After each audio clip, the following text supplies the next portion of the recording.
ఆయన పాస్టర్ గారు వెళ్ళింది, సమాధి దగ్గరే చనిపోయింది. విచిత్రం ఏంటంటే మెటీరియల్ తీసుకొని సమాధి కడుతున్నారు. ఆరోగ్యరీత్యా తను దిగి నడవలేదు కనుక ఏసీ వేసుకొని కారులోనే కూర్చుంది. 1 గంట టైంలో గాబ్రియల్ వాటర్ కో దేనికో వచ్చాడు కారు దగ్గరికి. వచ్చేప్పుడు కారు తిరిగిపోతుంది అంటుంది. డోర్ దిగానే కారు తిరిగిపోతుంది అన్నాడు. ఏదో నువ్వు కూడా తిరిగిపోతున్నావు అంటుంది గాబ్రియల్. నేను తిరిగిపోతున్నాను, ఏదో తేడా వచ్చిందని దగ్గర తీసుకున్నాడు, ఒళ్ళో పెట్టుకున్నాడు, ప్రాణం అది. మరి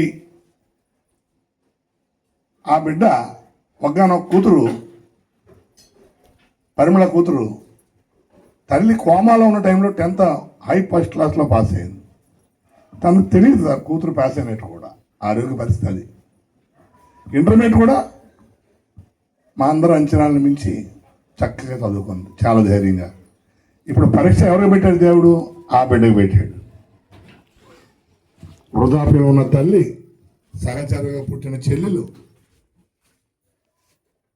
ఓ పక్కన గాబ్రియల్ పరీక్ష, అందరికన్నా పెద్ద పరీక్ష ఈ బిడ్డకి. చిన్న వయసులో తల్లిని కోల్పోయింది.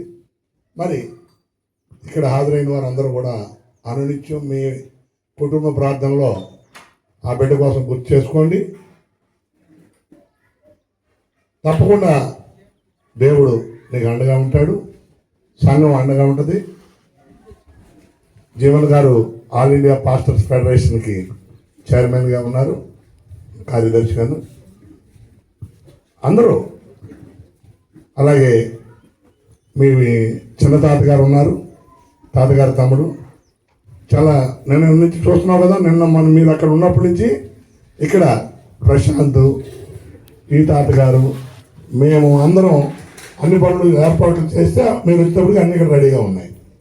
నిన్న కూడా అన్ని ఏర్పాటు చేస్తే బరిల్ గ్రౌండ్లో కూడా ప్రాబ్లం వస్తే జగన్ గారు ఏర్పాటు చేశారు.